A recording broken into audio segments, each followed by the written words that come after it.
नमस्कार दोस्तों, मेरा नाम है शालिनी और स्वागत है आप सभी का इस अनोखे किताबी मेले में जिसका नाम है मेरी किताब मेरी कहानी सीजन 8। गुड इवनिंग फ्रेंड्स, कैसे हैं आप सभी? दोस्तों प्लीज एमके टाइप करके मुझे बता दीजिए, am I audible, am I visible, ताकि हम प्रोग्राम को शुरू कर सकें। आज हो गया है इस प्रोग्राम का, इस सीजन का डे 13। 12 सेशंस हम कंप्लीट कर चुके हैं और बहुत कुछ नया सीख रहे हैं, बहुत कुछ नया जान रहे हैं। आगे का सफर अभी बाकी है। आगे बहुत सारे ऑथर्स और उनकी किताबें आपसे मिलने के लिए बिल्कुल तैयार है, बिल्कुल कतार में है। और उसी तरह आज के सेशन में भी हम आपके लिए एक बहुत ही खास, बहुत ही यूनिक किताब लेकर के आए हैं। इसके साथ में आपके साथ हम उन ऑथर के साथ भी डिस्कशन करेंगे और कैसी रही उनकी राइटिंग जर्नी, कैसे ये बुक अस्तित्व में आई, क्या है इसके पीछे की कहानी, वो आज जानने की कोशिश करेंगे। तो शुरू हो चुका है आज का सेशन।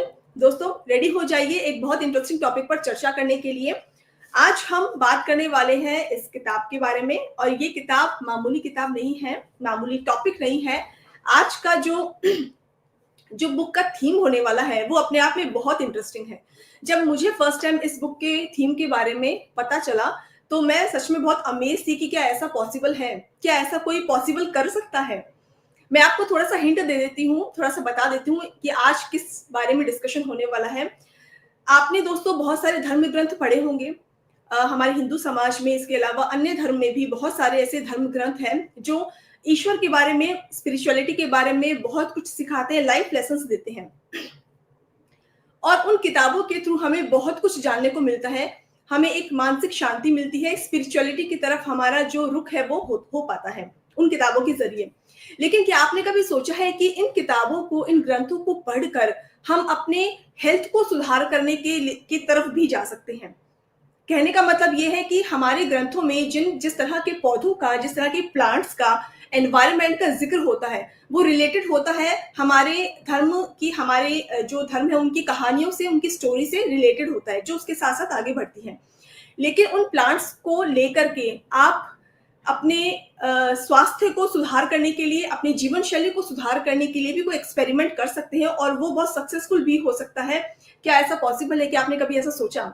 लेकिन आज की बुक ऐसा पॉसिबल कर पाई है, आज की हमारी ऑथर ऐसा पॉसिबल कर पाई है क्योंकि उन्होंने जिस टॉपिक पर ये बुक लिखी है, उन्होंने साइंटिफिकली कुरान से कुछ ऐसे पौधों पर अपना वैज्ञानिक परीक्षण किया, रिसर्च वर्क किया और एक ऐसी तकनीक, एक ऐसी टेक्निक उन्होंने निकाली, एक ऐसी दवा उन्होंने निकाली जो सच में आपके जीवन सुधार के लिए, आपकी हेल्थ के लिए बहुत ज्यादा बेनिफिट हो सकती है। क्या कुछ है इसके बारे में और डिटेल में और ज्यादा क्लियर तरीके से हम आज की ऑथर से इस बारे में चर्चा करना चाहेंगे। सो जल्दी से प्रोग्राम को शुरू करते हैं। इससे पहले कि हम सेशन को शुरू करें, उनका एक इंट्रोडक्शन मैं आपके साथ शेयर कर रही हूँ ताकि आप उनके साथ इजीली कनेक्ट कर पाए। सो जो ऑथर आज हमसे जुड़ रही हैं, she is with a degree in humanities. इसके साथ में she initially built a successful career in banking, but her intellectual curiosity led her to pursue a master's degree in scientific studies. This transition sparked her passion for researching the intersection of faith, nutrition, and health. So, without any further delay, बुलाना चाहूंगी हमारी आज की author को, जिनका नाम है नीलम इजहर Kazmi. Hello नमस्ते। नीलम, हाउ आर यू? कैसे हैं आप? मैं ठीक हूँ, अल्हम्दुलिल्लाह। नीलम, आपका बहुत बहुत स्वागत है इस प्रोग्राम में। और आप मुझे प्लीज बताना कि कहीं मैंने इंट्रोडक्शन में कोई गलती तो नहीं की, चाहे वो बुक को लेकर हो, नहीं, चाहे आपका हो। मैं जितना नहीं, नहीं, समझ बिल्कुल पाई मेरे अकॉर्डिंग ये सही इंट्रोडक्शन था आपकी किताब के लिए। सही है, बिल्कुल सही है, अल्हम्दुलिल्लाह। तो नीलम, आपसे हम जानना चाहेंगे इस प्रोग्राम से जुड़कर आपको कैसा लग रहा है, प्लीज पहले ये बताइए। बहुत अच्छा लग रहा है, अल्हम्दुलिल्लाह। ये मैंने सोचा भी नहीं था कि मैं आज इसको इस तरह से लाइव देख सकती हूँ और मुकम्मल हो गया एक प्रोजेक्ट जो शुरू किया था। मुझे बड़ी खुशी है कि आज ये उस स्टेज पे आ गया है कि मतलब जो जो मेहनत मैंने अपने घर में बैठ के की थी, आज वो पब्लिक उससे फ़ायदा उठा सकती है। मेरे अलावा दूसरे लोग भी उस रिसर्च वर्क से फ़ायदा उठा सकते हैं। तो मुझे बड़ी खुशी है कि आपने इसको इस चैनल को जिस तरह से आप चला रही हैं और जिस तरह से आप एक राइटिंग को, एक पैशन को आप दुनिया के सामने लेकर आती हैं और हर कहानी को आप बड़े ही इज़्ज़त के साथ पेश करती हैं, मुझे उससे थैंक बड़ी यू सर, खुशी थैंक यू होती सो है। Much, thank you so much हाँ, नीलम, मेरे लिए बहुत बड़ी बात है। जैसे आपको लग रहा है कि आपकी हाँ, मेहनत सफल हो गई है आज, ऐसा मुझे लगता है जब ऑथर को ये फील होता है कि एक्चुअल में उनको हम वो सर्व कर पाए जो हम सच में करना चाहते हैं, तो जी, ये सुन कर के बहुत अच्छा लगता है। ऐसा लगता है कि ये जी, जितनी मेहनत है वो सब सफल हो गई है। बिल्कुल, बेशक। So thank you. नीलम, आप प्लीज़ अपने बारे में थोड़ा-सा हमारी ऑडियंस को बताइए, आप कहाँ से बिलॉन्ग करते हैं, फैमिली बैकग्राउंड क्या है और इस मकाम तक आप कैसे पहुँचे अभी? जी, मैं इंडिया, उत्तर प्रदेश जो नॉर्थ इंडिया में है वहाँ से हूँ, बिलॉन्ग करती हूँ। मेरा बचपन गाँव में हुआ, मुज़फ्फरनगर मेरठ के करीब एक शहर है, उससे थोड़ा दूरी पर एक गाँव है जौली सादात और हम सैयद हैं। हम काज़मी सैयद हैं, तो हमारा ताल्लुक प्रॉफ़ेट मोहम्मद सल्लल्लाहु अलैहि वसल्लम की 7th जनरेशन से है और एक बहुत बड़ी संख्या में हम लोग इंडिया में हैं। और आज हम लोग इंडिया में इंडियंस की तरह ही हैं और यहीं के सिटिज़न्स हैं अल्हम्दुलिल्लाह। तो मेरी पैदाइश गाँव में हुई और बहुत ही सिंपल मतलब शुरुआत थी। मेरे वालिद साहब ने अपने गाँव के सबसे पहले ग्रेजुएट हैं और पढ़ाई करी और जो मेरी वालिदा हैं, मेरी मदर, उनका ताल्लुक एक बहुत ही पढ़ी-लिखी फैमिली से था, रईस ज़मींदार फैमिली अमरोहा मुरादाबाद से और मेरे वालिद साहब खेत किसान टाइप लोग हैं। तो मेरे वालिद ने बड़ी मेहनत करी और पढ़ाई करी और फिर जब मेरी वालिदा से शादी हुई तो उन्होंने शादी के 2-3 साल बाद डिसाइड किया कि अब मैं बाहर जाऊँगा।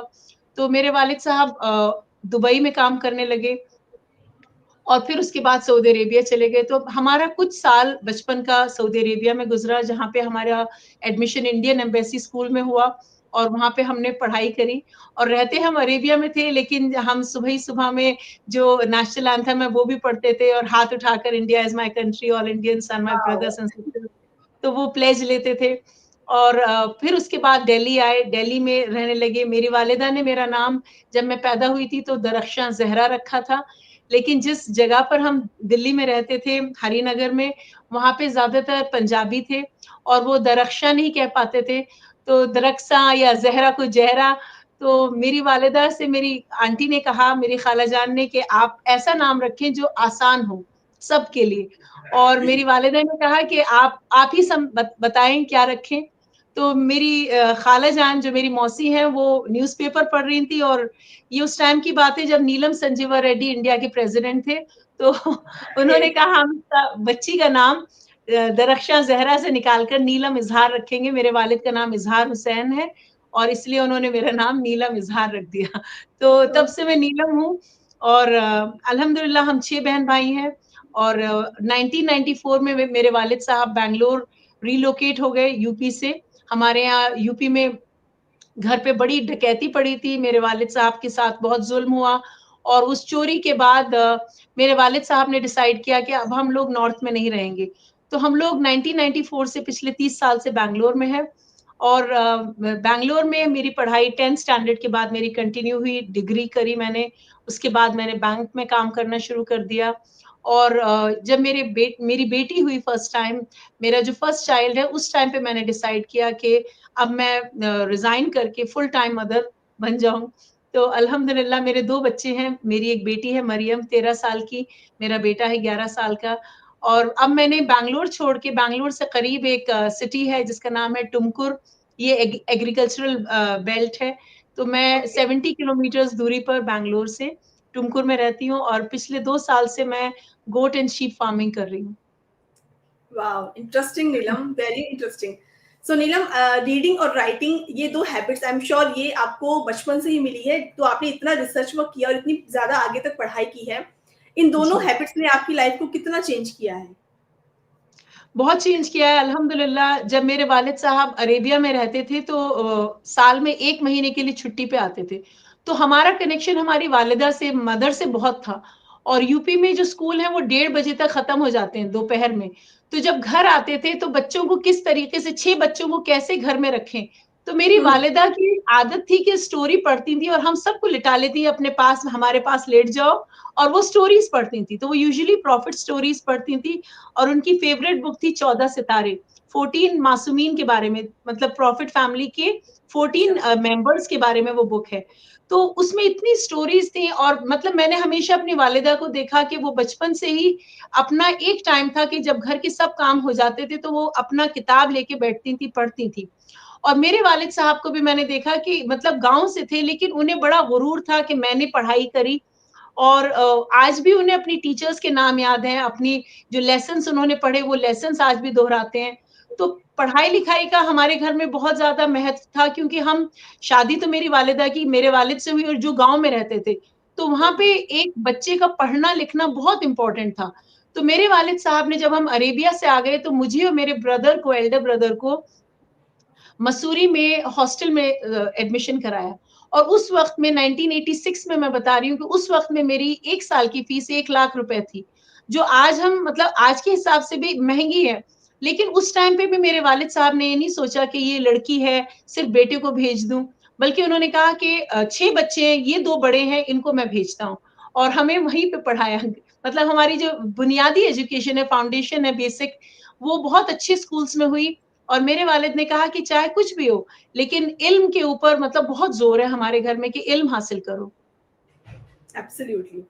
नीलम, जी। हम इस बुक के बारे में अगर बात करें तो ये बुक अस्तित्व में कैसे आई? कैसे इस बुक को लिखा आपने या क्या रिसर्च वर्क किया? इसकी जर्नी प्लीज हमारे साथ शेयर कीजिए। जी। अ, हुआ ये कि मेरा बेटा शादी के 10 साल बाद हुआ। पहले ही साल में अल्हम्दुलिल्लाह दोनों बच्चे नॉर्मल डिलीवरी से हुए, बहुत सेहतमंद हुए। लेकिन मुझे नहीं मालूम था कि बचपन में बच्चों को सर्दी, ज़ुकाम ये ज़्यादा होता है। तो इतना इसको, जो छोटा बेटा है, इसको सर्दी ज़्यादा होती थी, तो मुझे नहीं मालूम था। और फोर्टिस हॉस्पिटल बैंगलोर में जहाँ ये पैदा हुए, वहाँ पे उन्होंने कहा एंटीबायोटिक्स दें, छोटे से बच्चे को एंटीबायोटिक्स देने लगे। तो मुझे ये रियलाइज़ हुआ कि इनके पास इससे ज़्यादा कोई इलाज नहीं है। बैंगलोर में एक इंस्टीट्यूट है, IM, institute of Ayurveda and integrative medicine. उनके बारे में मेरे पास इन्फॉर्मेशन थी। मैंने उनको सिर्फ़ कॉल करके पूछा। मैंने कहा ऐसे-ऐसे मेरे बच्चे की हालत हो गई है, नेबुलाइज़ेशन से भी फ़ायदा नहीं हो रहा है, कफ़ बहुत बढ़ गया है, क्या करें? उन्होंने सिर्फ़ ये कहा कि आप जो अजवाइन का पत्ता, जिसको हम नॉर्थ में कहते हैं अजवाइन का मोटा-मोटा पत्ता रहता है, यहाँ पे उसको कहते हैं दोड्डे पत्रे, कन्नडिगास जो बोलते हैं। तो उन्होंने कहा आप दोड्डे पत्रे लीजिए, मधु लीजिए, मतलब शहद लीजिए, और उसका स्वरस निकाल लीजिए। मतलब उसका जूस निकाल लीजिए, 1 या 2 पत्तों का, और उसमें मिलाकर आप उस बच्चे को बस चटाइए। और 1 से 2 बार या 3 बार दीजिए, और अगर खाँसी कम ना हुई, और जो वो कफ बन रहा है वो कम ना हुआ, तो आप यहाँ पर लेकर आएँ। और मैंने बस ये ट्राई किया, क्योंकि मेरे घर में कुछ प्लांट्स थे, वो प्लांट भी था, और उससे ऐसा लगा कि जैसे चमत्कार हो गया। तो मैंने अपने शौहर से कहा, मैंने अपने हस्बैंड से कहा कि मुझे इस इंस्टीट्यूट को विज़िट करना है। जब इस इंस्टीट्यूट में आई तो पता चला कि यहाँ पे सिर्फ़ रिसर्च वर्क होता है। ये लोग इस इंस्टीट्यूट का नाम है institute of Ayurveda and integrative medicine. अब ये एक पूरी फुल फ्लेजेड यूनिवर्सिटी है, प्राइवेट यूनिवर्सिटी, जिसका नाम है ट्रांस डिसिप्लिनरी यूनिवर्सिटी। और उन्होंने अपनी ज़िंदगी का मिशन ये बनाया कि जितने भी आयुर्वेदिक ग्रंथ हैं, जितने भी वेदास हैं, जैसे आयुर्वेद अथर्ववेद का एक हिस्सा है, तो उन्होंने डिसाइड ये किया कि जितनी भी इसमें औषधियाँ लिखी हुई हैं, फ़ॉर्मूलेशंस लिखे हुए हैं, उनको अगर हम किसी से कहते हैं कि सर्दी हो गई है, दूध में आप हल्दी मिलाकर पिएँ, तो जो बाहर के लोग हैं, जो मान लीजिए यूरोप के हैं, अमेरिकन्स हैं, वो ये कहेंगे, आप वैलिडेट करें कि किस तरीके से आपने ये प्रूव कर दिया कि हल्दी और दूध फ़ायदेमंद है। तो आज इस इंस्टीट्यूट में, इस यूनिवर्सिटी में रिसर्च करी जाती है एट मॉलिक्यूलर लेवल, कि जो ट्रेडिशनल रेसिपीज हैं उसमें बहुत हिकमत है, उसमें विजडम है, लेकिन आज की साइंस हर चीज के लिए प्रूफ मांगती है। तो वो लोग उसको रिसर्च करके, ट्रेडिशनल नॉलेज को रिसर्च करके साइंटिफिक लेवल पे प्रूव करते हैं और उसको वैलिडेट करते हैं। तो जब मैं उस इंस्टीट्यूट में गई तो उन्होंने मुझसे कहा कि आपको अगर ये सब सीखना है, तो हमारे पास कुछ कोर्सेज़ हैं फाउंडेशन लेवल के, और panchakarma therapy and yogic sciences. तो मैंने वो कोर्स जॉइन किया, 6 मंथ्स का कोर्स था, और मैंने उस कोर्स को टॉप किया।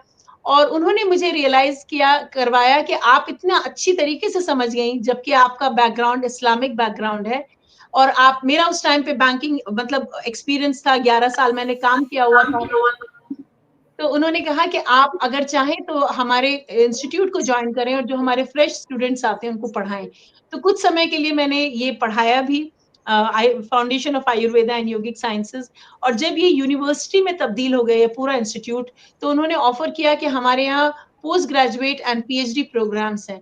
तो उस समय में मैंने एमएससी में ज्वाइन करने की ख्वाहिश जाहिर करी, और मेरे जो यूनिवर्सिटी के प्रोफेसर हैं उन्होंने कहा कि अगर आपने उसी लगन से इसको समझा जैसे एक बीएससी का स्टूडेंट समझ सकता है और वही मेहनत करी, तो डेफिनेटली ये रिसर्च वर्क है, इसमें बड़ी मेहनत होगी, लेकिन अगर आप उसके लिए तैयार हैं तो आप इसको ज्वाइन करें। तो ये कोर्स मैंने इस तरह से ज्वाइन किया। और ये जो टॉपिक मैंने लिया प्लांट्स, जब हमारा फर्स्ट ईयर एमएससी का था, तो बैंगलोर में एक इंस्टीट्यूट है यूनिवर्सिटी ऑफ एग्रीकल्चरल साइंसेज, जिसको जीके वीके भी कहते हैं, गांधी कृषि विज्ञान केंद्र। तो वहां के प्रोफेसर्स आए थे और उन्होंने हमें वो बोटेनिकल स्टडीज के ऊपर बता रहे थे कि किस तरह से बोटेनिकल स्टडीज को आप ग्रंथों में भी ढूंढ सकते हैं। तो वहां पे उन्होंने हमें रामायण सुनाई। रामायण तो मैंने बचपन से सुनी है, महाभारत का जब प्रोग्राम आता था तो हम बचपन में टीवी खोल के देखते थे कि ये हमें देखना है, तो मुझे बड़ा इंटरेस्ट था। तो जब उन्होंने रामायण के बारे में बताया कि जब श्री राम और श्री लक्ष्मण जी यहाँ से भारत से श्रीलंका चले गए थे, तो और वो रावण के साथ उनका युद्ध चल रहा था, उस समय में लक्ष्मण जी एक ब्रेन कोमा में पहुंच गए थे किसी वजह से, जिसकी वजह से श्री राम ने कहा कि हनुमान जी से कि आप एक जड़ी बूटी लेकर आए जिसका नाम है कि आप इस संजीवनी को लेकर आए। लेकिन उन्होंने वो शनाख्त बताई और वो पता था उन्हें कि ये पहाड़ों पर होती है। तो हनुमान जी उसको लेकर आए और उन्होंने उसमें से स्वरस निकाल के जैसे ही लक्ष्मण जी को दिया तो वो जाग गए। उन्होंने कहा कि देखिए ये है तो स्टोरी एक जिसे कहेंगे रिलीजियस स्टोरी है, जी। लेकिन इसमें एक साइंटिफिक स्टडीज छुपी हुई है। उन प्लांट्स का जिक्र किया गया है कि जिससे एक ब्रेन डैमेज हो, अगर हो गया हो, कोमा में चला गया, न्यूरोलॉजिकल डिसऑर्डर हो गया हो, उसको आप इंस्टेंटली अगर रिवाइव कर सकते हैं, तो ऐसी भी भगवान ने जड़ी बूटियां बनाई हैं। तो ये जो इंस्टीट्यूट है UAS, university of agricultural sciences, यहाँ के कुछ साइंटिस्टों ने अपना मिशन बनाया कि हमें वो पौधों को, इन हर्ब्स को ढूंढना है। और फिर उन्हें पता चला कि पहाड़ों पर 3000 फीट की ऊंचाई पर कुछ ऐसी हर्ब्स हैं कि सिर्फ जब बारिश का मौसम आता है तो वो जमीन में ऐसे ऐसे दिखते हैं जैसे जाग गई जमीन, नहीं तो वो पूरी की पूरी हर्ब्स वहीं पर है, मगर हम देख भी नहीं पाते क्योंकि आइडेंटिफाई नहीं कर पाते, वो बिल्कुल ओके। मिट्टी के रंग की हो जाती हैं। तो जब मैं ये सब सुन रही थी तो मुझे ये रियलाइज हुआ कि जिस तरह से इन्होंने रामायण में कितनी अकलमंदी के साथ उन प्लांट्स को आइडेंटिफाई किया, तो मैं जब कुरान पढ़ती हूँ तो मैंने कितने चैप्टर्स में फलों का, पेड़ों का, इन चीजों का, दरख्तों का जिक्र सुना है। क्या मैं इसको अपना स्टडी का, रिसर्च का टॉपिक बना सकती हूँ? और जब मैंने उन्हीं से वही प्रोफेसर से मैंने ये डिस्कस किया तो उन्होंने कहा अगर आपके कुरान में ये सब है तो फिर आपका फर्ज है कि आप इसको बाहर लेकर आए और आप इसको दिखाएं कि आपके पास क्या है, मतलब वो इंफॉर्मेशन एक बोटेनिकल पॉइंट ऑफ व्यू से आप बताएं। तो मैंने जब अपनी यूनिवर्सिटी में डिस्कस किया, उन्होंने कहा अगर एग्जिस्टिंग नॉलेज है तो आपका अपना रिसर्च वर्क क्या है, आपको ये दिखाना है कि इस एग्जिस्टिंग ट्रेडिशनल इंफॉर्मेशन में मैंने क्या नया ढूंढा। तो जो जी। मेरा रिसर्च है वो plants of the Quran, study of plants in the Quran for their food and nutritional value, कि उनमें क्या न्यूट्रिशन है और फूड वैल्यू क्या है उन प्लांट्स में। तो इस तरह अच्छा। से मैंने अपनी एमएससी शुरू करी। और नीलम, आपने कौन सा प्लांट और क्या न्यूट्रिशन उसमें ढूंढा, इसके बारे में आपसे आगे चर्चा करूंगी, लेकिन इससे पहले आप प्लीज हमें ये बताइए कि इस बुक के लिए आपको किसने मोटिवेट किया, किसने गाइड किया, किसने जी आपको एक पिलर के जैसे आपके साथ खड़े रहे, आपकी हेल्प की इस बुक को कंप्लीट करने के लिए, उनके बारे में बताइए जी प्लीज। जी। तो ये जो प्रोग्राम है, मेरी किताब मेरी कहानी से पहले जो मैंने एक वेबिनार ज्वाइन किया था जिसमें नितिन साहब ने हम सबको बहुत मोटिवेट किया था। वो वेबिनार में उन्होंने कहा था, एक स्टोरी सुनाई थी कि जब वो बैंगलोर में किसी बुक फंक्शन में आए तो वो किसी एक बहुत अजीम आदमी से मिले और उनके पास एक बहुत अच्छा आइडिया था, लेकिन वो लिख ना पाए, और जब कोविड के बाद वो दोबारा बैंगलोर गए तो उन्हें पता चला कि उनका देहांत हो चुका। तो उन्होंने कहा था कि अगर आपके पास कुछ है, कोई ऐसी स्टोरी है, कोई ऐसी बात है जो आप जिसको अमूल्य जानते हैं, तो और वो चाहते हैं कि इससे किसी और का फायदा हो, और आपको ये लगता है कि पूरी दुनिया को इससे फायदा नहीं होगा, लेकिन अगर ढूंढूंगा, कुछ 2-4 लोगों को भी फायदा हो। फिर लास्ट में उन्होंने कहा अगर एक इंसान का भी फायदा हो सकता है तो आप ये किताब अपनी जरूर लिखें। जब मैंने वो वेबिनार अटेंड किया था तो उससे मुझे ये मतलब इंस्पिरेशन मिली थी कि मुझे लिखना है। जब मैंने एमएससी ज्वाइन किया और ये डिसाइड किया कि मुझे प्लांट्स के बारे में लिखना है और मेरे प्रोफेसर्स ने एग्री किया, तो उस समय मुझे लगा कि मुझे कोई ऐसा इंसान चाहिए जिसको इस इल्म के बारे में पूरी जानकारी हो। मतलब ये प्लांट्स के बारे में, कुरान शरीफ के बारे में, हदीस के बारे में। तो उस टाइम पे जो मेरे भाई हैं मौलाना दिलावर हुसैन साहब, उनसे मैंने राब्ता किया। मैंने कहा कि मुझे ये टॉपिक पे इतनी रिसर्च के लिए मतलब इतनी इन्फॉर्मेशन नहीं है और मुझे आप गाइड करें। तो उन्होंने मुझे जिस तरह से मदद करी है साथ-साथ में और ये प्लांट्स को आइडेंटिफाई करवाना, किस कुरान की किस सूरे में इस प्लांट का ज़िक्र है, उसका क्या महत्व है कुरान में और फिर उसी चीज़ को जब उस ज़माने में जब कुरान नाज़िल हुआ है, रिवील हुआ है, तो प्रॉफिट से जब लोग आके पूछते थे कि इस प्लांट का ज़िक्र यहाँ पे क्यों है, वो जो बताते थे उसको हदीस कहते हैं, उनकी सेइंग्स को। उस हदीस की किताबों को एक्सप्लेन करना, इसमें मेरी जो मदद करी है सबसे ज़्यादा वो मेरे भाई मौलाना दिलावर हुसैन साहब ने करी है। ओके, सो दोस्तों अब समय आ गया है कि हम नीलम जी की किताब के साथी से बातचीत करें और उनके व्यूज जानें इस किताब को लेकर, इस टॉपिक को लेकर। सो मैं इनवाइट करना चाहूंगी इनके ब्रदर को, मीर साहब को। हेलो, नमस्कार सर। नमस्कार नमस्कार। सर स्वागत है गुड आपका इस मॉर्निंग, प्रोग्राम सलाम अलैकुम। नमस्कार, बोलिए। जी। सो नीलम मैम से हम बात कर रहे हैं इनकी बुक को लेकर के। आप क्या कहना चाहेंगे, इस किताब का जो निर्माण हुआ है वो बहुत ही रिसर्च वर्क के साथ हुआ है, आपने बहुत हेल्प की है इनकी, आप क्या कहेंगे इनके बारे में? देखिए, जब उन्होंने आकर के हमसे बताया कि मौलाना साहब इस तरह से हम रिसर्च करना चाहते हैं इस टॉपिक पे, ये मेरा उसमें यूनिवर्सिटी में मैंने टॉपिक ली है। मैंने कहा बेहतरीन चीज़ आपने चॉइस किया है, इसलिए कि हमारे कुरान में एक जगह पे कहा गया है कि आपको हर चीज़ का, यानी इस वर्ल्ड में जो भी चीज़ पाई जाती है उस सब चीज़ का इल्म उसी कुरान से में मौजूद है, बस निकालने का हुनर चाहिए। तो मैंने कहा आपने बेहतरीन टॉपिक चॉइस किया है, बेहतरीन अंदाज से चॉइस किया है। चलिए, जो भी होगा आपको, मैं आपके साथ में हूँ, आपकी मैं हेल्प करूँगा। तो उन्होंने मुझे बताया कि आप कुरान में बताइए वो आयतें जिसमें जो है पौधों का या फलों का या फ्रूट्स का या वेजिटेबल्स वगैरह का जो ज़िक्र हुआ है और कौन से पौधा किस वक़्त पे कहाँ पर हुआ है, इसकी थोड़ा-सा आप मुझे हेल्प कीजिएगा। तो फिर मैं चूँकि मौलाना हूँ, प्रीस हूँ, तो मैंने इसकी इल्म हासिल किया है। और तकरीबन मैं अरबी कंट्रीज़ में, सीरिया में, अल-मुस्तफ़ा यूनिवर्सिटी में 14 इयर्स रहा। वहाँ पर इन्हीं सब चीज़ों का मैंने इल्म हासिल किया, पढ़ा था। तो मुझे भी बहुत ज़्यादा शौक है इल्म को इधर-उधर फैलाना, बताना, बात करना। तो जब मेरी ख़्वाहर मिली मुझे, तो मेरी सिस्टर, तो मुझे बहुत खुशी हुई। मैंने सिस्टर के लिए दुआ भी की कि सिस्टर मेरी उसमें कामयाब हो जाए, और जहाँ तक हमसे हो सका हमने सिस्टर की मदद की। हमने कुरान से और हदीस में जो हमारे यहाँ बहुत सारे बुक्स हैं, जिसमें सबसे ज़्यादा हदीस है जो हमारे 14th मासूमीन की हैं, उसका नाम है अल-काफ़ी। मैंने सिस्टर से कहा अल-काफ़ी और कुरान से जो भी रिलेटेड आपके प्रॉब्लम्स होंगे उसको मैं सॉल्व करूँगा, उसको मैं आपको बताऊँगा। मैं आयत निकाल के आपको दूँगा, हदीस निकाल के दूँगा, उसका ट्रांसलेशन बताऊँगा और उसके बारे में थोड़ा समझाऊँगा। अब रिसर्च करके आगे पहुँचाना आपका काम होगा।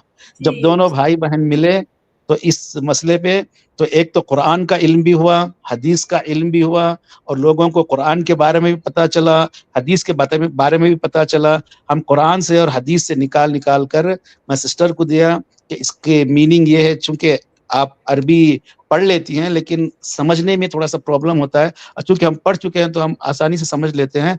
मैं पूरा ट्रांसलेशन करके अपनी सिस्टर के हवाले किया। सिस्टर ने हमारे ट्रांसलेशन किए हुए तमाम उस सेंटेंस को समझा और पैराग्राफ को समझा और सोच करके यहाँ तक रिसर्च करके पहुँची हैं कि आज वो आपके सामने वो बुक पेश कर रही है। इसमें सबसे ज़्यादा मेहनत हमारी सिस्टर की है। हमारा काम तो सिर्फ़ कुरान और हदीस की बुक से निकाल करके उनके हवाले किया।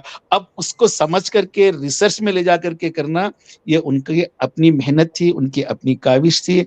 हम उनको सैल्यूट करते हैं। उसने बहुत अच्छा टॉपिक चॉइस किया और यानी इन्हें प्रूफ कर दिया कि हम जो है प्रॉफिट मोहम्मद के फॉलोवर्स है, और उन पर जो नाजिल हुई बुक कुरान, हम कुरान को जो है इस तरह से दुनिया के सामने लेकर के आएंगे। और वो जो कुरान का दावा था कि हमने हर चीज का इल्म इसमें रखा है, तो मेरी सिस्टर ने उसमें से बहुत सारे उलूम में से एक चीज को कुरान से निकाल करके दुनिया वालों के सामने पेश किया कि दुनिया वाले देखिए कि कुरान और मासूमीन की हदीस की बुकों में ये तमाम चीजें पाई जाती हैं। तो मैं जो है उनका थोड़ा बहुत हेल्प किया और उनके साथ में रहा, और अभी भी साथ में हूँ और साथ में रहूंगा। थैंक यू सो मच नूर साहब, हमसे बात करने के लिए, अपने इतने ब्यूटीफुल व्यूज जो इमोशंस आपने अभी शेयर किए उसके लिए बहुत बहुत शुक्रिया, धन्यवाद। थैंक यू, थैंक यू, धन्यवाद, थैंक यू। ओके, सो नीलम जी, जैसा कि सर ने बताया कि वो एक चीज जो आपने कुरान में से खोज के निकाली है हमारे सोसाइटी के लिए, समाज के लिए, लोगों की वेलफेयर के लिए, तो अब वो समय आ गया है कि आप उसका खुलासा करें कि वो आखिर क्या एक टेक्निक आपने निकाली है, क्या वो दवा आपने खोज की है, रिसर्च किया है, जो हमारी ऑडियंस को, हमारी सोसाइटी को बहुत ज्यादा यूजफुल हो सकता है।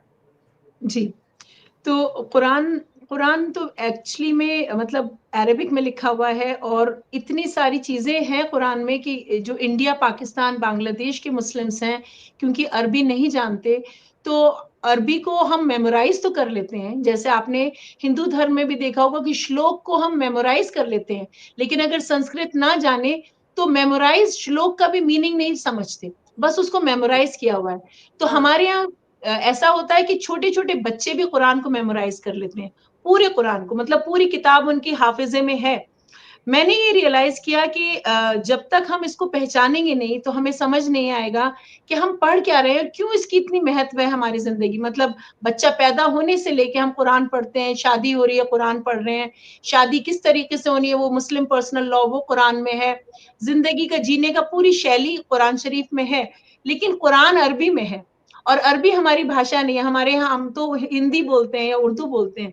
तो मुसलमान होने के बावजूद हमें कुरान जब समझ ही नहीं आ रहा है, तो फिर इसकी वैल्यूज़ हमें, हमारे मतलब हमें उस लेवल पे नहीं पहुँचा सकती, जब तक हम इसको समझें ना। जी। तो इसलिए मैंने अभी भी मेरी अरबिक बहुत ही बेसिक लेवल की है, लेकिन मैंने कोशिश करी कि जितना हो सके ट्रांसलेशंस पढूँ और कुरान से रिलेटेड जो इसके अंदर जो किताबों में लिखा हुआ है वो खोलूँ। तो जब मैंने अपना डिसाइड किया कि मुझे इतना तो मालूम है कि प्लांट्स का ज़िक्र है कुरान में, लेकिन कहाँ पर है, कैसे ढूँढूँ, किस तरह से आइडेंटिफ़ाई करूँ? तो इसके ऊपर बहुत रिसर्च वर्क हो चुका है, लेकिन अरबी में, फ़ारसी में, उर्दू में ये किताबें ज़्यादा हैं। इंग्लिश में बहुत कम है या हिंदी में बहुत कम है। तो जो एक्जिस्टिंग रिसर्च वर्क है, उसको मैंने रिव्यू किया। जो बुक्स ऑलरेडी हैं, लिखी हुई, उनको मैंने रिव्यू किया और मैंने आइडेंटिफ़ाई किया कि 20 से ज़्यादा प्लांट्स कुरान शरीफ में मौजूद हैं। जिन प्लांट्स को मैंने आइडेंटिफ़ाई किया और सिलेक्ट किया, वो सिर्फ़ वो प्लांट्स हैं जो फूड और न्यूट्रिशनल पॉइंट ऑफ व्यू से मैंने सिलेक्ट किए। तो जैसे बार्ली है, जैसे मतलब अनाज है, तो अनाज में कौन से प्लांट का ज़िक्र कुरान शरीफ में है? तो गेहूँ भी अनाज ही है और जौ, बाजरा ये भी अनाज है। लेकिन कुरान शरीफ में जिसका ज़िक्र है वो है जौ, मतलब बार्ली, जिसको आज हम ओट्स कह के कितना इस्तेमाल करते हैं और इसके कितने फ़ायदे हैं। दालें भी कितनी सब अल्लाह ने ही बनाई है, दुआ खुदा ने ही सब बनाई है। लेकिन अगर एक दाल का ज़िक्र है कुरान शरीफ में तो वो है मसूर की दाल। तो फिर तो मैं इन चीज़ों पे गौर करती थी कि क्यों?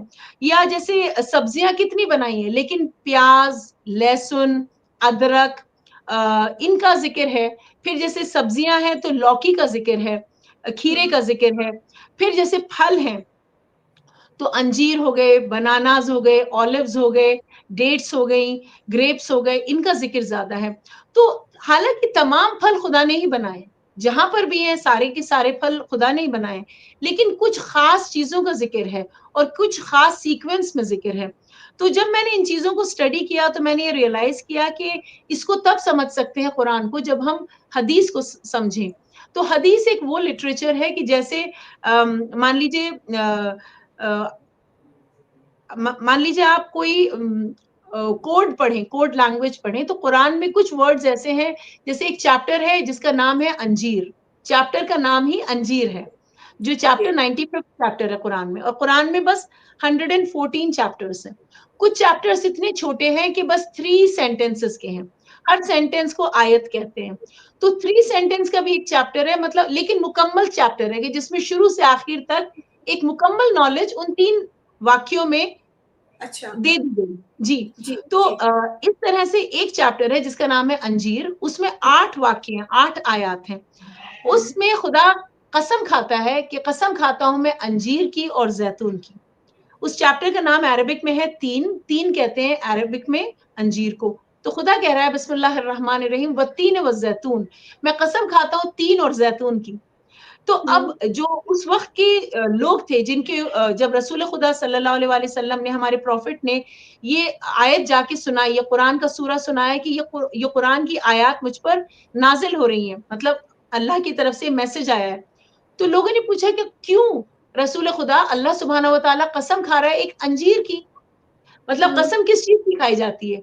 एक अजीम चीज की खाई जाती है। जैसे हम कहेंगे कि भाई अगर बहुत कोई मुश्किल काम हो तो मैं कहूंगी मेरी माँ की कसम, तो मुझे जी मालूम है कि मेरी माँ बहुत अजीम है, लेकिन हाँ खुदा ने एक अंजीर की कसम खाई, एक जैतून की कसम खाई। तो मैं जब ये पढ़ती थी तो मैंने रियलाइज किया कि इसमें कुछ है।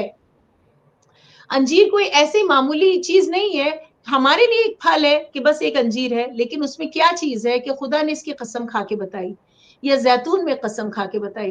तो मैं सिर्फ इसका जिक्र करूंगी कि अंजीर को कुरान में सिर्फ एक बार इस्तेमाल किया, मतलब इसका मेंशन सिर्फ एक बार है कुरान शरीफ में। जैतून का जिक्र 7 टाइम्स है अलग अलग चैप्टर्स में। लेकिन खुदावंद आलम ने कहा कि अब यहाँ पे सिर्फ कहा कि मैं कसम खाता हूँ अंजीर और जैतून की। जब प्रॉफिट से पूछा कि इसको खुदा ने क्यों कसम खाई, अब उन्होंने जो बताया है, जो एक्सप्लेनेशंस हैं, वो अगर उन्होंने फायदे बताए या रीजन बताया क्यों ये खुदा कसम खा रहा है, उस सब को हम कहते हैं हदीस लिटरेचर। हदीस, उनकी सेइंग्स, प्रॉफिट की सेइंग्स। और वहां पे प्रॉफिट ने एक्सप्लेन किया कि ये अंजीर एक ऐसा फल है, जन्नती फल है, कि जिसमें कोई भी चीज फेंकने लायक नहीं है। अंजीर में कोई भी चीज फेंकने लायक नहीं है, मतलब कि आप मुकम्मल तरीके से उसे खा सकते हैं, उसकी स्किन हो, उसके अंदर का हो, बाहर का हो, मुकम्मल हिस्सा। दूसरी चीज ये कि जब ये ताजा है तब भी न्यूट्रिशियस है, और जब ये सूख जाता है मुकम्मल तरीके से ड्राई फॉर्म में हो तब भी ये उतना ही न्यूट्रिशियस है। थर्ड चीज ये बताया कि ये एक वो पेड़ से उगता है अंजीर कि जिसमें आपको कभी कोई फूल ही नहीं दिखेगा। अंजीर के पेड़ पर, फिग ट्री पर आपको कभी कोई फूल नहीं दिखेगा। जैसे फिग ट्री की फैमिली से और भी पेड़ हैं, जैसे पीपल का पेड़ और अंजीर का पेड़ एक ही फैमिली से बिलोंग करते हैं। अंजीर को इंग्लिश में कहते हैं फीकस कैरिका, और जो पीपल का पेड़ है उसको कहेंगे फीकस रिलीजियोसा। जो बरगद का पेड़ है वो भी अंजीर की ही फैमिली से है, तो उसको कहते हैं फीकस बेंगलांसिस। तो ये है, ये सब एक ही फैमिली ट्री से है। अब आपने कभी पीपल के पेड़ पर कोई फूल देखा? नहीं, सिर्फ पत्ते होते नहीं, हैं। हाँ एग्जैक्टली, लेकिन कोई भी फल बिना फूल के नहीं निकलता। हम्म तो अब फूल, फूल कहाँ है? तो ये फूल जो है इस अंजीर के अंदर ही है। और जब वो छोटा सा, एक जैसे पीपली को देखें आप, जब वो छोटी सी है तो उसको, अब जब तक कोई भी चीज फल तब तक नहीं बनती जब तक पॉलिनेट ना हो जाए। हम्म पॉलिनेट करने के लिए या तो चींटियां आती हैं, या मधुमक्खियां आती हैं, या भौरे आते हैं, बीटल्स आते हैं, या हम्म हवा या पानी, है ना? तो अब अंजीर को कौन सी चीज है जो पॉलिनेट करती है? तो अंजीर को पॉलिनेट करने के लिए एक वॉस्प होता है, एक ततैया होता है, जो छोटे छोटे, इतने छोटे साइज में होते हैं कि वो अंजीर के जहां पे एक तरफ से तो लटका हुआ है, जहां से नीचे से वो मुंह खोल के उसके अंदर घुस जाते हैं। और जो ततई होती है वो उसके अंदर जाके अंजीर के हर दाने में अपना एक अंडा देती है। और जो ततई, वो जब बाहर निकलती है, ततैया जाके उसको अपनी तरफ से स्पर्म से पॉलिनेट करता है, और फिर वो निकल आता है। और जैसे जैसे ये अंजीर बढ़ता चला जाएगा, वो उसके अंदर जो वो भुनगे हैं ततैयों के, वो भी बढ़ते चले जाए, और जैसे ही वो शेल आउट होंगे, बाहर निकलेंगे, ये अंजीर बड़ा हो जाएगा। और ये अंजीर मुकम्मल तरीके से अंदर से एक फ्रूट है, जबकि इसके जो फ्लोरेसेंस है, इसका जो फूल है, वो अंदर है, इन्वर्टेड है। और उसको हम्म पॉलिनेट करने के लिए मतलब जिस जीव ने उसको पॉलिनेट किया, उसको इसके अंदर दाखिल होना होगा, बाहर निकलना होगा। जैसे आप गूलर देखें जो बरगद के पेड़ पर उतरते हैं, जब हम गूलर पूरी तरह से पक जाते हैं, यूजुअली बंदर खाते हैं, लेकिन आप खोल के देखें तो उसमें से छोटी छोटी भुन गई छोटी छोटी फ्लाइज निकल के उड़ जाती हैं। अच्छा। वो क्यों होता है? तो वो पूरी तरह मतलब अंजीर एक वो फ्रूट है कि जो आपको हदीस में लिखा हुआ है कि अगर आप अंजीर खाते हैं तो आपके घुटने, आपकी हड्डियों में बहुत ताकत होगी। अगर आप अंजीर खाते हैं तो आपका जो इंटेस्टाइनल ट्रैक है वो बिल्कुल साफ हो जाएगा, कॉन्स्टिपेशन नहीं रहेगा। अगर आप अंजीर खाते हैं तो आपके मुंह में कभी बदबू नहीं आएगी। अगर आप अंजीर खाते हैं तो आपकी बॉडी में, अंजीर में एक दूध होता है, जैसे कुछ फ्रूट्स में, जैसे चीकू है या जिस तरह से आप यहाँ पे देखें कुछ फ्रूट्स होते हैं कि जिसको आप कच्चा तोड़ लें तो उसमें एक दूध सा निकलता है, तो अंजीर हाँ। में एक दूध, इन फलों में जहाँ पे दूध होता है, इससे जो बदन के अंदर जो डायबिटीज होने के चांसेस होते हैं वो खत्म हो जाते हैं। तो अब रसूल खुदा ने ये सारी जो तारीफ करी अंजीर की, ये सिर्फ तारीफ है, उसको लिखने वालों ने उस समय में लिख लिया जिसको कहा जाएगा हदीस। आज उसको कौन इस्तेमाल कर रहा है सबसे ज्यादा? तो उसको तिब्बे यूनानी इस्तेमाल कर रहे हैं। जो यूनानी मेडिकल सिस्टम है, इंडिया में हो या जहां पर भी हो, उन्होंने, आप सोचें कि उन्होंने सिर्फ हदीस लिटरेचर लिया और उन्होंने पूरी की पूरी दवाओं के फॉर्मूलाज बनाए और इतने साइंटिफिकली तरीके से बनाए गए हैं कि अगर आप उसका कंपैरिजन आयुर्वेद से करें तो आयुर्वेद और यूनानी दो सिस्टर्स की तरह है। मतलब दो सिस्टर साइंटिफिक स्ट्रीम्स हैं कि बिल्कुल एक ही तरीके से, जिस तरह से वो किसी चीज का मिश्रण करते हैं, किसी चीज का स्वरस निकालते हैं, किसी चीज का लेह बनाते हैं, तो वो सारे के सारे तरीके आयुर्वेद में, मैंने तो आयुर्वेद का कोर्स किया है तो मुझे ये सब चीजें सिखाई गई, मैंने यूनानी कोर्स नहीं किया। लेकिन ये एमएससी करने के दौरान मुझे यूनानी डॉक्टर्स से मिलना पड़ा और वहां पे पता चला कि वो लोग सिर्फ अरबिक में हदीसें पढ़ते हैं और उसको आइडेंटिफाई करते हैं कि इस हदीस के अकॉर्डिंग इस बीमारी के लिए भी ये इलाज हो सकता है। फिर वो उसको वैलिडेट करते हैं साइंटिफिकली, मॉलिक्यूलर स्टडीज करते हैं, उस बीमारी की जरासीम से उसको कंपैरेटिव स्टडी करते हैं, कोरिलेट करते हैं और फिर वो फाइनली मार्केट में वो दवा आती है। तो इस तरीके से मतलब कुरान में जिन चीजों का जिक्र है, मैंने महसूस किया कि कुरान में तो वो एक लाइन में आ गया, बस एक बार आ गया, एक लफ्ज की तरह, बस एक बार एक शब्द बन के आया। लेकिन उसके ऊपर जब रिसर्च करी जाएगी तो अब हकीकत में पता चलेगा कि उसमें फायदे कितने हैं। जी, जी नीलम, बिल्कुल आपने जो कुरान में प्लांट्स का आपने अभी ज़िक्र बताया और उनको इतना डीपली डिफाइन करके हमें बताया कि क्या रीज़न है कि आपने एक तो ये टॉपिक चूज़ किया और कितना फ़ायदा दे सकता है हमें। एक्चुअल में हमें अपने पुराने ग्रंथ, पुराने जो रिलीजियस बुक्स हैं, उनकी तरफ वापस से लौटना चाहिए, प्राकृतिक चिकित्सा की तरफ दोबारा लौटना चाहिए। और आपने अभी जो अपने बेटे का भी एग्ज़ाम्पल दिया कि आपने नेचुरल तरीके से उसका इलाज किया, वो बहुत बेनिफिट हुआ और हमें एक चमत्कार की तरह लगा। तो ये चीज़ हमें एक्चुअल में जाननी चाहिए। मैं अपनी ऑडियंस को भी ये रिक्वेस्ट करना चाहूँगी कि आपको पहले जो आपके नेचुरल, जो आपके पास ऑलरेडी उपलब्ध हैं तरीके इलाज, आपको उस पर जाना चाहिए, उनको ट्राई करना चाहिए।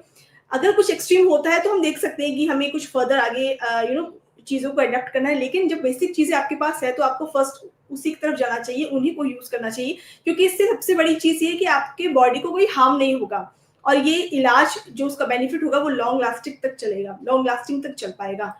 और इसी से रिलेटेड नीलम एक चीज़ और मैं पूछना चाहूँगी कि लोग अपनी जो आधुनिक मेडिसिन है, उस तरफ ज़्यादा लोग तवज्जो रखते हैं, जैसे कि अभी मैंने ज़िक्र किया।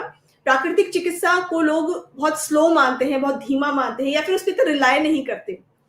कैसे लोगों को मोटिवेट किया जाए? आप अपनी बुक के थ्रू भी कर रहे हैं। हम कैसे मोटिवेट करें सोसाइटी में कि प्राकृतिक चिकित्सा या नेचुरल जो मेडिसिन्स है, उसका ज़्यादा से ज़्यादा आप यूज़ करें ताकि आपको वो जो साइड इफ़ेक्ट्स होते हैं इंग्लिश मेडिसिन से, वो ना हो सके। तो उसके लिए हमें क्या करना चाहिए? जी, तो उसके लिए देखिए, अगर हम देखें फल को, किसी भी फल को, उसको हम इस्तेमाल करते हैं सीज़न में, तो वो हमारी एक ग़िज़ा है, मतलब फूड है। दवा की ज़रूरत ही नहीं पड़ेगी अगर हम एक सही मात्रा में। आज की प्रॉब्लम ये है कि एक तो जितने भी लोग हैं, वो अपनी खूबी समझते हैं कि सर्दी के मौसम में गर्मी का फल खा रहे हैं। गर्मी के मौसम में सर्दी का, वो कहेंगे कि मैं तो, मेरी इतनी पहुंच है कि मैं एक्सोटिक फ्रूट्स खा सकती हूँ। लेकिन एक्सोटिक फ्रूट्स में खाने में कोई प्रॉब्लम नहीं है। अगर उस सीजन के एक्सोटिक फ्रूट्स जो चाइना में अभी चल रहे हैं और इंडिया में नहीं उगते, ठीक है, आप सर्दी की चाइना के फ्रूट्स इंडिया में लाके खाएं। लेकिन सर्दी की चाइना के फ्रूट अगर इंडिया में गर्मी के मौसम में खाए जाएं, तो इससे क्या होगा कि जो जो मौसम है उसके हिसाब से खुदावंद आलम ने उस सीजन में वो फल रखा है। आज जी। कर्नाटका में इस टाइम पे इतनी गर्मी है कि हमें पंखा चलाना पड़ता है। यहाँ पे जो फल इस टाइम पे मार्केट में हर रोड पे साइड में लगे हुए मिलेंगे आपको, वो है तरबूज। और यूपी में तो आपको तरबूज मिलेगा ही नहीं। आजकल यूपी में जो फल मिलेंगे वो मिलेंगे जहाँ पे उनकी ठंड को खुदावंद आलम नेचुरल तरीके से बर्दाश्त करने लायक बना सके। तो शकरकंद वहां पे ज्यादा मिलेंगी, शकरकंद खाएं, स्वीट पोटैटोज खाएं, किन्नू खाएं। यहाँ पे क्या मिलेंगे, वो फल जिससे पसीना जो हमें आ रहा है बार बार, वो पसीना कम हो। तो अब अगर मैं ये तरबूज जो यहाँ के लिए इस टाइम फायदेमंद है, अगर मैं ले जाके किसी को दिल्ली में, यूपी में खिला दूं, तो उनका गला बैठ जाएगा, उनको जी। खांसी हो सकती है, उनको बुखार हो सकता है। कोई ये कहे कि अरे हम तो भाई इस मौसम में ये खाते हैं, तो हमें समझना ये है कि एक तो ये समझना है कि जिस मौसम में खुदा ने जिस फल को रखा है, उस फल में कुछ ऐसी औषधियां नेचुरली रखी हैं कि जो उस मौसम में होने वाली बीमारियों को खत्म करेंगी। और Absolutely. अगर आपसे ज्यादा भी ना हो, कम से कम अगर आपको वो फल ना पसंद हो, या आपको वो फल खाने ना हो, या दिल ना चाहता हो, या डॉक्टर ने कहा हो ये फल ना खाओ, तब भी आप एटलीस्ट 1 किलो फल, 1000 ग्राम्स वो फल धीरे धीरे उस सीजन में जरूर खाएं, क्योंकि उस फल में जो खासियत है वो उस जमाने के लिए जरूरी है। मतलब वो जमाना मतलब वो सीजन के लिए जरूरी है। जी। दूसरी चीज जो आपने कही कि लोग मतलब एलोपैथिक मेडिसिन को ज्यादा पसंद करते हैं।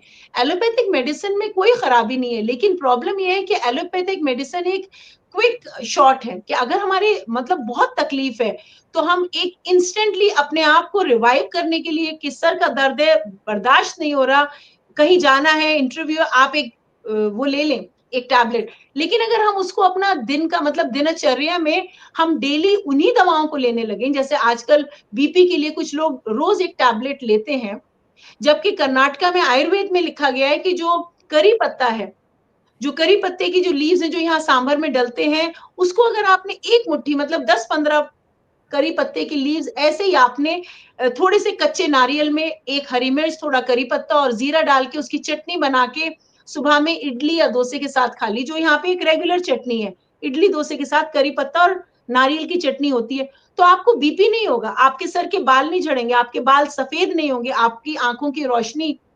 तो अब ये सब काहे में, करी पत्ते में, और वो उसको पका भी नहीं रहे, कच्चा करी पत्ता लिया, नारियल लिया, जीरा लिया, नमक लिया, हरी मिर्च ली, उसे मिक्सी में घुमा दिया, या पहले पीसते थे, उसको स्टीम हुए आलू मतलब ये जो स्टीम हुई हुई इडली बैटर होता है या डोसा है, उसको उन्होंने उसके साथ खाया, तो उसको तो दवा की जरूरत ही नहीं है।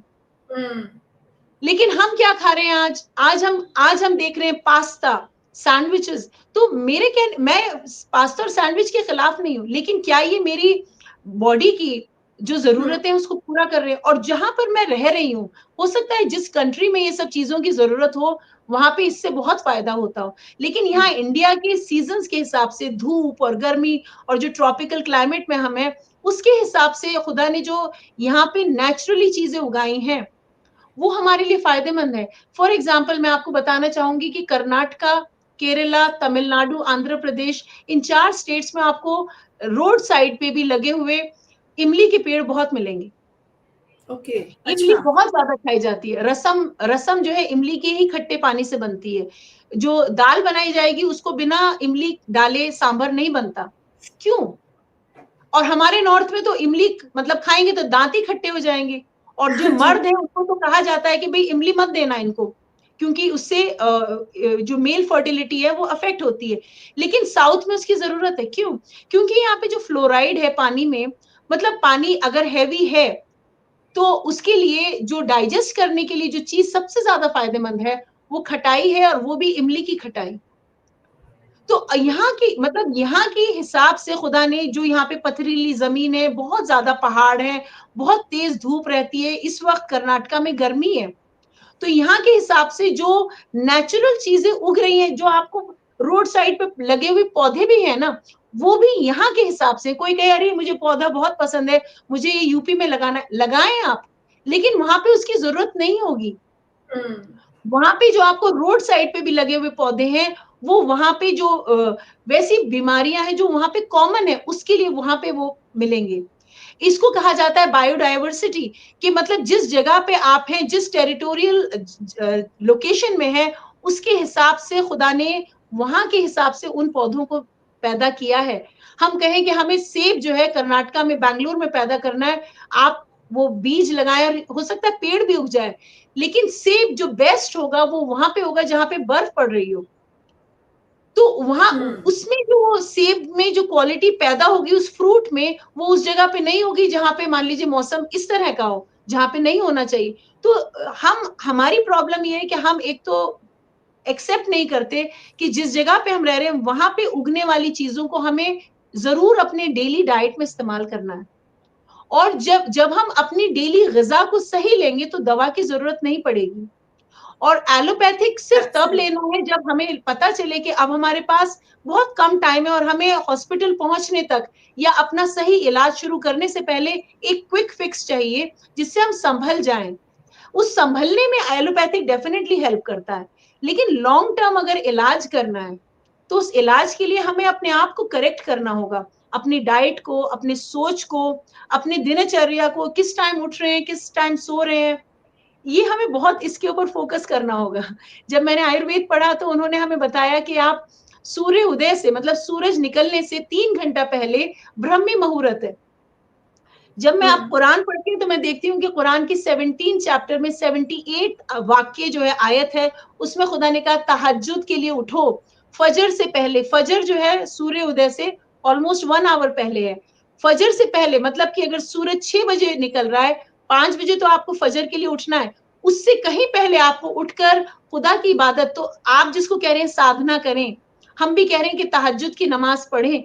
तो ये जो लिखा हुआ है, जब हम इस पे गौर और फिक्र नहीं करते, जब हमारा दिनचर्या उस तरीके से नहीं होगा, हमारा सोना उस टाइम तक रहे कि सूरज निकल आया और हम अभी भी सो रहे हैं, तो हमारे बदन में कुछ ऐसी सूरज की शुआएं हैं जिससे हमारे बदन में ताकत ना मिलके बल्कि बीमारियां पैदा होती। उस टाइम पे सोना मत, जागते रहना। तो अगर हम उसको फॉलो नहीं करेंगे, ऋतुचर्या, जिस ऋतु में आप हैं, जिस सीजन में आप हैं, अगर आप उसको फॉलो नहीं कर रहे, तो बीमारी जो आएगी वो इसलिए नहीं है क्योंकि आप बीमार हैं, आप कमजोर हैं, आपने एहतियात नहीं करी। वो एहतियात का नाम इल्म है। वो इल्म हमारे ग्रंथों में लिखा हुआ है। आपके यहाँ सब कुछ संस्कृत में है, हमारे यहाँ सब कुछ अरेबिक में है। जब हम इसको पढ़ेंगे नहीं, इस पे गौर व फिक्र नहीं करेंगे, तो फिर हम ढूंढते हैं कि कोई हमारा इलाज कर दे, जबकि हमें इलाज की जरूरत नहीं है। हमें सिर्फ अपने जो आदतों को बस करेक्ट करना है। ये मैंने रियलाइज किया। आदतों को करेक्ट करना है। नीलम, आप बिल्कुल ठीक कह रहे हैं। फ्रेंड्स, आपसे मैं जानना चाहूंगी कि क्या आपने भी कुछ ऐसी आदतें अपनी लाइफ में ढाल रखी हैं जो कि आपको प्रॉब्लमेटिक लग रही है? अगर कोई प्रॉब्लम है, फिजिकली मान लीजिए कोई प्रॉब्लम है आपको, तो आप प्लीज उस चीज को फाइंड आउट कीजिए कि ये किस रीजन से हो रही है, इसको मैं क्या चेंज कर सकता हूँ या कर सकती हूँ कि ये जो प्रॉब्लम है वो यहीं पर स्टॉप हो जाए, आगे बढ़े ना।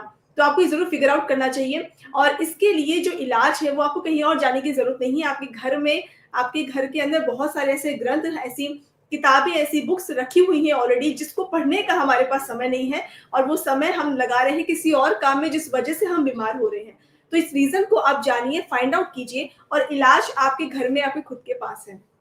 नीलम जी, मुझे लगता है कि अगर हम इसके बारे में थोड़ा बहुत अपने बड़े बुजुर्गों की भी सुन ले, जो कि वो एक्सपीरियंस है, जो हमें इलाज बताते हैं, तो भी शायद हम काफी कुछ बच सकते हैं इन बीमारियों से। बेशक, हकीकत है ये। हमने अभी बात की फिजिकल प्रॉब्लम्स की, फिजिकल बीमारियों की।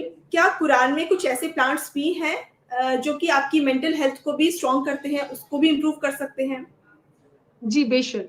जैसे अब आप देखें, मैं जिन प्लांट्स का नाम लूंगी वो बहुत ही सिंपल हैं, लेकिन दिमागी कुव्वत के लिए बहुत ज्यादा फायदेमंद हैं।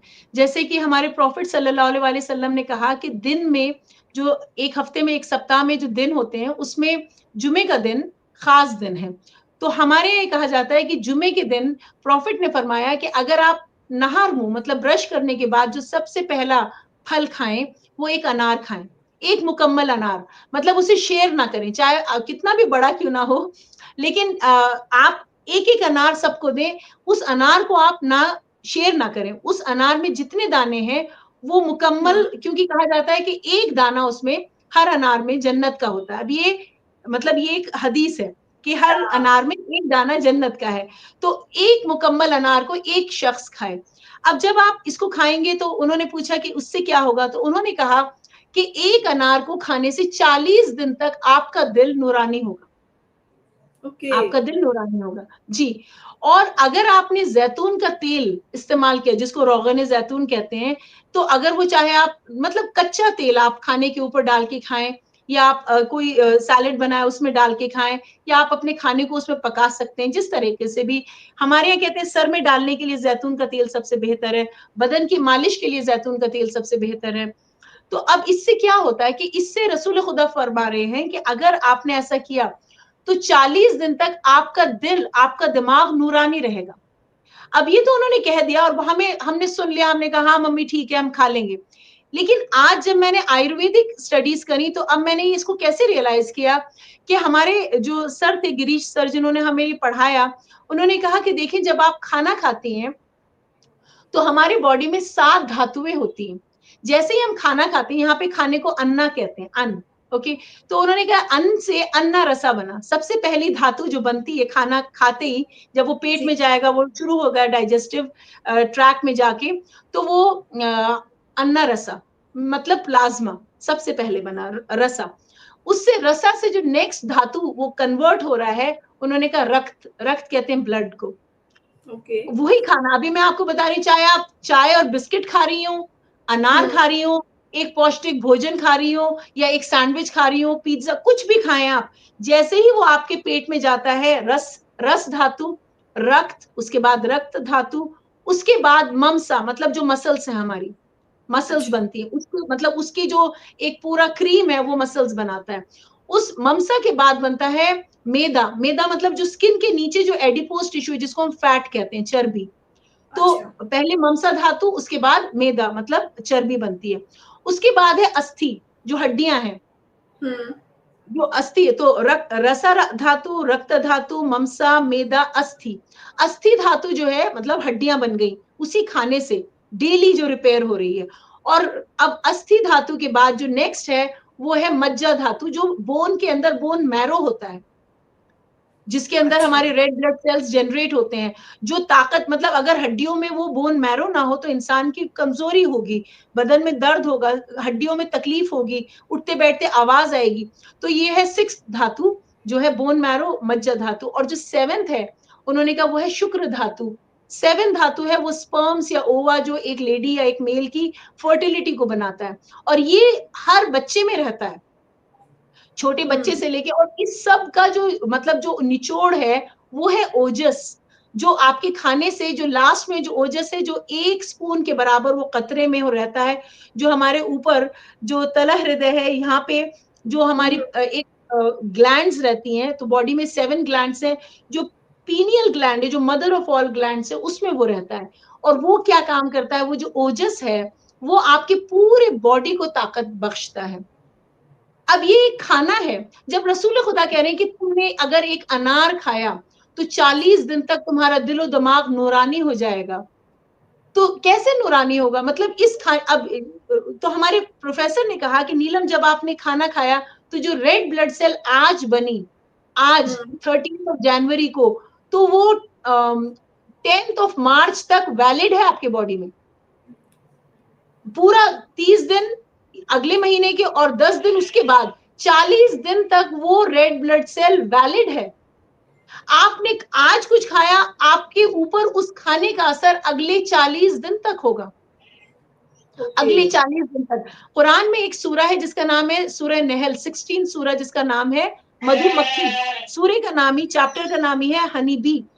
तो वहां पे हनी बीज का जिक्र है, और कुरान में खुदा ने मतलब ये आयत नाजिल करी कि आपके लिए शहद जो है एक मतलब एक शिफा बख्श चीज है, जिसको हीलिंग कहेंगे हम इंग्लिश में, कि हीलिंग होगी बॉडी में। अब अगर आप एक हनी बी के छत्ते में देखें, टोटल बीज फीमेल्स होती हैं, जो वर्कर बीज है वो क्या खाती हैं, शहद खाती हैं, लेकिन जो क्वीन बी है वो क्या खाती है, एक वर्कर बी की जो लाइफ स्पैन है वो सिर्फ 6 वीक्स है, 6 हफ्ते, मतलब 1.5 महीने में एक वर्कर बी अंडे से निकल के काम करने लगेगी और 6 हफ्ते में वो मर जाएगी।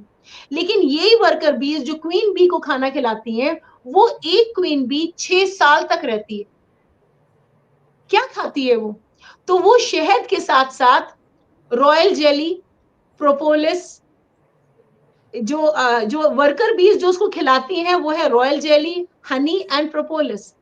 तो ये जब खिलाते हैं तो जो मतलब अब ग़िज़ा एक ही है, देखने में वो सब शहद ही दिख रहा है।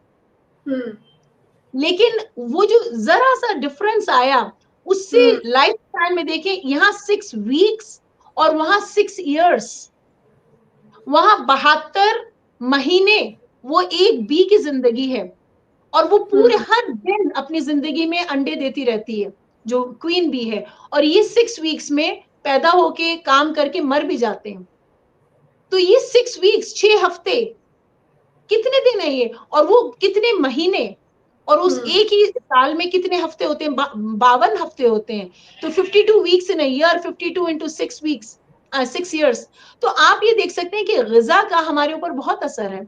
और खुदा कह रहा है कि अगर तुमने शहद इस्तेमाल किया, तो तुम अपने आप को खुद में एक शिफा महसूस करोगे। वो शिफा तुम्हें दिमाग को, जब जो भी खाना हमारे दिमाग को सुकून दे रहा है, वो हमारे बॉडी में हीलिंग जनरेट कर रहा है। जो खाने से हम एक्साइट हो रहे हैं, उससे हम्म हमारे में हीलिंग नहीं हो रही है। जैसे इसी को आयुर्वेद में कहते हैं सात्विक फूड, राजसिक और तामसिक। तामसिक ना खाएं, वो खाना है जिसको खा के, खाना क्यों खाते हैं कि जिससे हमें ताकत महसूस हो, हम हल्का महसूस करें, हम में एनर्जी हो। अगर खाना खा के हम ये कहें कि अब तो थक गए, अब तो सो जाओ या लेट हम्म, जाओ, वो खाना तामसिक था। जी जी और वो खाना जिसको खा के आपको ये लगे कि अब मेरा दिमाग अलर्ट हो गया, मैं बिल्कुल फ्रेश फील कर रही हूँ, तो वो सात्विक खाना है। तो अब दूसरा जो खाना जिससे दिमाग को बहुत सुकून मिलता है और दिल को, वो है जौ।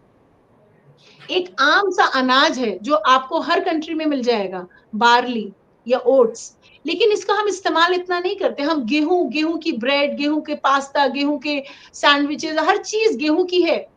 आज जो पिज्जा बन रहे हैं, कोई भी जौ के पिज्जा नहीं बना रहा। कोई बना रहा है? नहीं। हर चीज गेहूं पे, गेहूं में मतलब फायदे बहुत है, लेकिन गेहूं एक राजसिक फूड है। गेहूं खा के जो आप में एक चुस्ती आएगी, एक जोश आएगा, उसको खा के एक वॉरियर को लिए गेहूं जरूरी है, जिसको हम कहेंगे क्षत्रिय। लेकिन एक हम्म ब्राह्मण के लिए जो पढ़ना चाह रहा है, वो गेहूं ना खाए, नहीं तो वो उछलने लगेगा। और गेहूं में जो ताकत है, उसको जौ खाना है। तो हम्म अब ये चीजें, मतलब ये चीजें तो प्रॉफिट ने बताई हैं कि किस तरीके से आपकी डाइट डिपेंड करती है, डाइट पे डिपेंड करता है कि आप सोच कैसा रहे हैं। आपके हम्म अंदर जो ख्यालात हैं वो उस खाने से बन रहे हैं। जो शुक्र धातु है वो उसी अन्न रसा से बनी। जो बच्चे हमारे तैयार हो रहे हैं, जिसको हम मतलब बहुत लाइट लेते हैं, लेकिन एक साइंस है कि जब बच्चा होने वाला होता है, तो माँ की ग़िज़ा के ऊपर कितना ध्यान दिया जाता है। क्यों? लेकिन वो नहीं ध्यान दे रही कि वो तो तब जब बच्चा ऑलरेडी पेट में आ चुका। ग़िज़ा पे तो 40 दिन पहले ध्यान देना था कि जब एक हस्बैंड वाइफ कंसीव करना चाहते हैं, तो हमारे यहाँ कहा जाता है कि 40 दिन पहले से आप एक फासला रखें, रोज़ा रखें, मतलब फास्टिंग करें, एक दूसरे के करीब ना आए। उस समय में जो ग़िज़ा हो, 40 दिन तक अपने धातु को इतना प्यूरिफाई कर ले कि आपकी ग़िज़ा के हिसाब से उस 40 डेज़ में मतलब सात्विक फूड हो।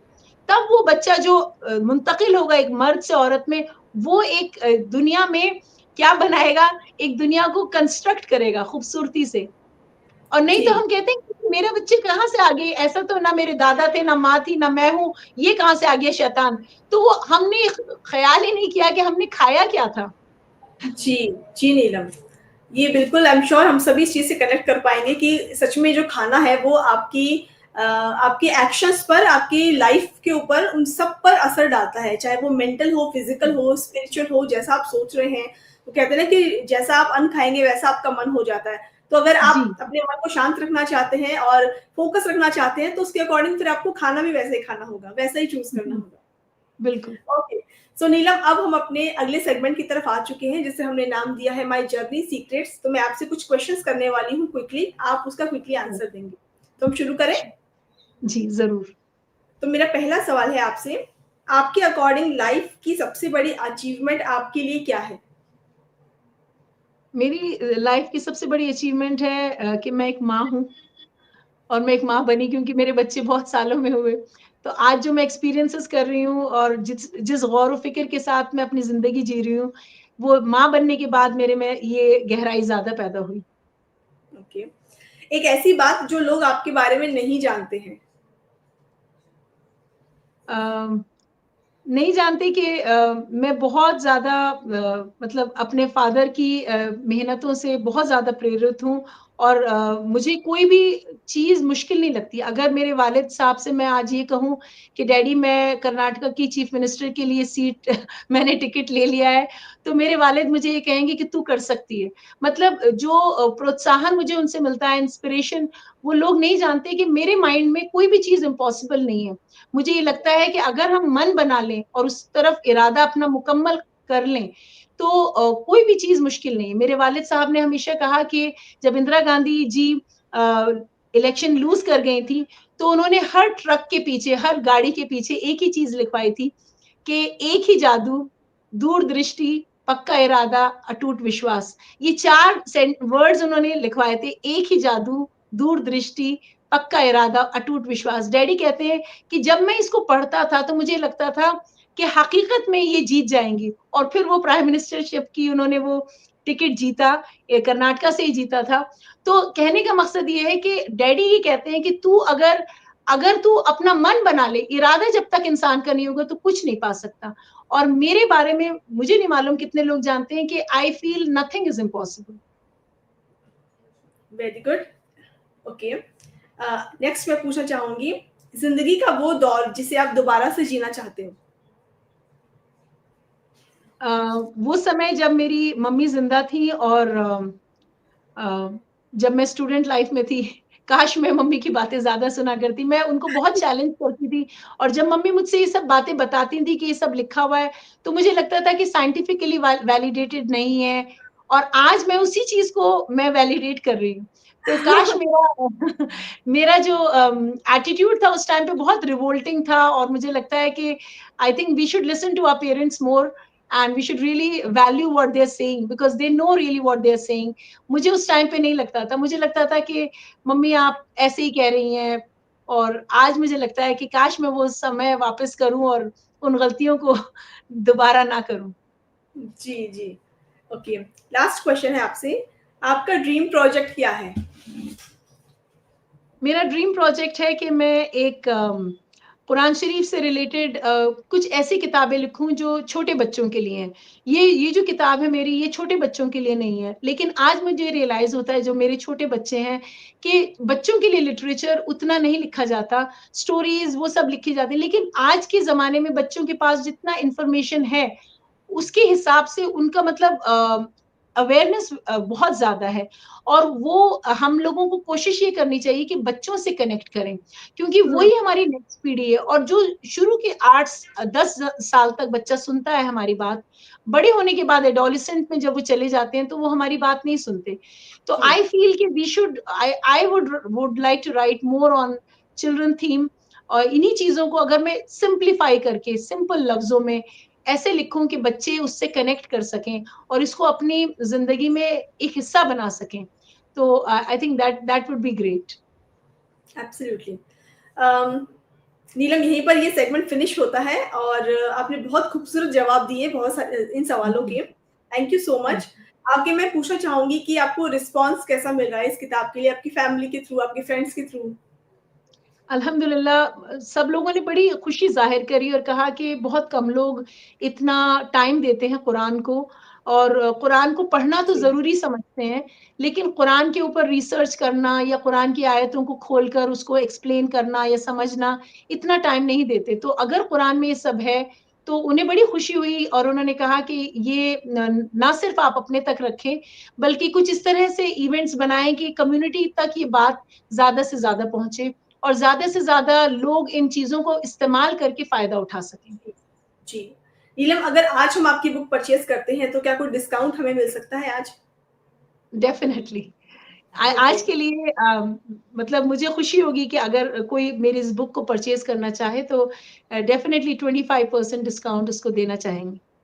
दोस्तों, आपके लिए डिस्काउंट हमने नीलम से इसके लिए रिक्वेस्ट कर ली है, तो आपको इस बुक पर डिस्काउंट मिलने वाला है 25% का। तो इतनी बेहतरीन अपॉर्चुनिटी को बिल्कुल भी गवाइए मत। इस बुक को परचेज कीजिए। इसको परचेज करने का लिंक हम आपके साथ शेयर कर रहे हैं कमेंट सेक्शन में। Amazon लिंक है, वहां जाइए, उस पर क्लिक कीजिए और नेक्स्ट 24 आवर्स के लिए 25% का डिस्काउंट इस बुक पर आपको अवेलेबल होगा। इस बुक को आप पढ़िए, अपने बच्चों को पढ़ाने की कोशिश कीजिए, उनको समझाइए, ट्रांसलेट करके बताइए चीज़ों को। ज़रूरी है कि इसी एज से अगर उनके अंदर ये नॉलेज आ जाती है, ये अवेयरनेस आ जाती है अपनी हेल्थ को लेकर के, और साथ में जो कुरान से रिलेटेड ये बुक है, क्योंकि तो इससे रिलेटेड अगर अवेयरनेस आएगी उनके अंदर तो ज़रूरी है उनके लिए बहुत बेनिफिट होगा। तो ज़रूर इस अपॉर्चुनिटी का फ़ायदा उठाइए।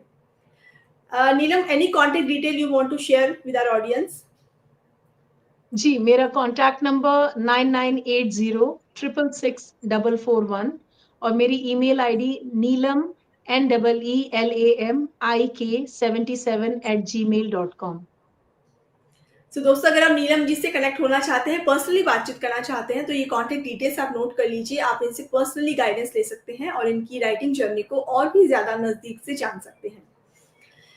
नीलम, आपने अपनी बुक को लेकर के इतने ब्यूटीफुल तरीके से हमारे साथ डिस्कशन किया है और लोगों की क्यूरियोसिटी बढ़ाई है। धर्म ग्रंथों को ले लीजिए, कुरान को ले लीजिए, प्लांट्स, एनवायरनमेंट, सब चीज़ों के बारे में आपने बात की है, मेंटल हेल्थ के बारे में आपने बात की। आपने हमारे लिए समय निकाला और वैल्यूएबल विज़डम हमारे साथ शेयर की। Thank you so much.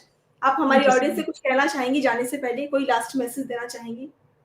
जी, मैं अपने उन एजुकेटेड स्कॉलरली जो पीयर्स हैं उनसे कहना चाहूंगी कि आप लोग अपनी रिसर्च को अपने तक ना रखें।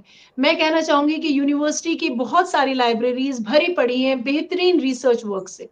मैं कहना चाहूंगी उन स्कॉलर्स से जिन्होंने सालों लगा दिए मतलब पोस्ट ग्रेजुएशन में, पीएचडीज में, रिसर्च और रिव्यू पेपर्स लिखने में। मैं चाहूंगी कि आप इसको आगे बढ़कर पब्लिक तक इसको लेकर आए। नहीं तो ये एक बहुत महंगा शौक था कि हमने एक पीएचडी करी, हमने एक डॉक्टरेट कर लिया, हमने एक पोस्ट ग्रेजुएशन रिसर्च से रिलेटेड किया, लेकिन उस किताब को या उस थीसिस को या उस डिसर्टेशन को अगर लाइब्रेरी में ले जाके रख दिया, कॉमन मैन उससे फायदा नहीं उठा पा रहा, तो आपकी रिसर्च अधूरी रह गई। मैं रिक्वेस्ट करना चाहूंगी उन तमाम स्टूडेंट से जो रिसर्च कर रहे हैं इस टाइम पे कि आप अपनी रिसर्च को एक बुक बना के पेश करें। मैं नहीं कहती हूँ कि ये पहली बुक जो है 100% परफेक्ट हो, लेकिन आपने कोशिश करी और हो सकता है कि ये आपकी जिंदगी का पहला और आखिरी प्रोजेक्ट ना हो, ये शुरुआत हो, एक ऐसी जर्नी पर ले जाए आपको कि आप इसके बाद पता नहीं कितनी और किताबें लिखें और कितना आप काम आ सकें।